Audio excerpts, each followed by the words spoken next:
When Mary Frances Creighton died in Sing Sing's electric chair in 1936, executions of women were fairly unusual. But Creighton's execution was even stranger than most. She was unconscious when she was placed in the chair, having fainted from terror about a half hour earlier. 8 days before her date with the executioner, Mary Frances became literally paralyzed with fear and would have had to have been wheeled into the chamber regardless. Unconscious, she was wheeled into the death chamber in a wheelchair, after which a crew of guards hefted her large, inert body into the chair and attached the electrodes. Witnesses confirmed that she was out cold and not already dead when the 2,000-volt current raced through her body. Whatever last words she might have shared before she fainted were never published. Half an hour after Mary was executed, her partner in crime, Everett Applegate, sat down in the chair, proclaimed his innocence, prayed for his prosecutor, and died. Mary Creighton and Everett Applegate were executed for the 1935 murder of Applegate's 220-pound wife, Ada. Each had an independent reason to want her out of the way. Their strange saga begins in 1934, when the Applegate family, Everett, Ada, and their 12-year-old daughter, moved in with the Creightons in an effort to save money during the Depression. Applegate and John Creighton, both veterans, knew each other through their work with the American Legion. The two families shared a cramped, 4-room bungalow in Mineola, New York, and the close quarters quickly gave rise to problems. Uncle Everett became enamored with the Creightons' pretty 14-year-old daughter, Ruth, and the 36-year-old federal employee seduced the girl in the lighting booth at her school during a play rehearsal. Ruth later told her mother that she became a bad girl that night. Mary Creighton did nothing about the statutory rape. Over the next several months, Applegate and Ruth continued their illicit affair, with Ruth even sharing the bed with Applegate and his wife. Both she and Applegate admitted that they engaged in intercourse several times beside the, apparently, sleeping Ada Applegate. Although he was no longer intimate with his heavy-set wife, Applegate was not lacking for lovers. In addition to his relationship with Ruth, he was also sexually involved with Mary. Whether or not Ada Applegate or John Creighton knew of these affairs remains in dispute. Sometime in the summer of 1935, it was decided that Ada was in the way. Just who decided this and who agreed to kill her also remains in dispute. At trial, the prosecution argued that Mary wanted Everett to marry Ruth, and that Everett, who was more than happy to take on an attractive, innocent girl half his age, wanted Ada out of the way. In addition, Mary, who had something of a dark past, was concerned that Ada, a gossip, was going to reveal her secret to her neighbors. One thing that isn't disputed is that Mary Creighton was not afraid to use poison to take care of problems. In 1923, she and her husband stood trial for the murder of her mother-in-law. There was no doubt that John's mother had been subjected to massive doses of rat poison, but the jury was unable to establish that it was Mary or John who provided the fatal doses.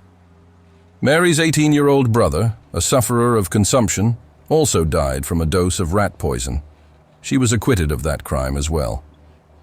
Ada became ill in late August with gastrointestinal problems and was hospitalized for more than a week, where she recovered.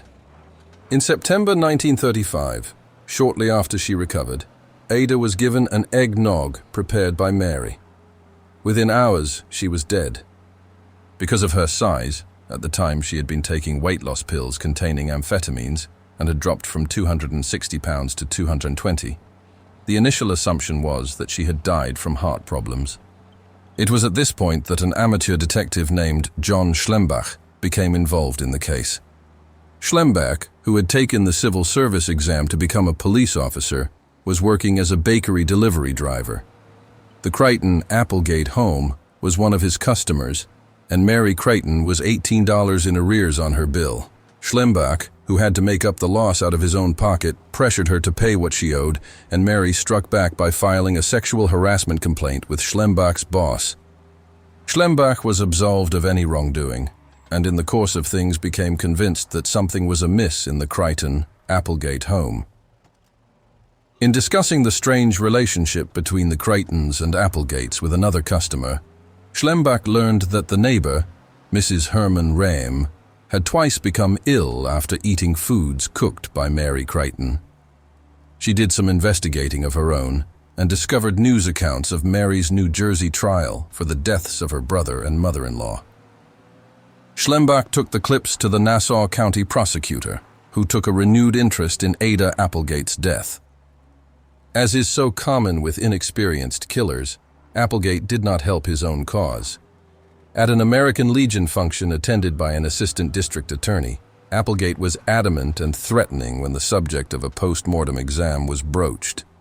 He was an important member of the American Legion, Applegate said, and said if prosecutor Martin Littleton persisted in his efforts to get an autopsy, he would complain to the New York Attorney General and have Littleton removed from office.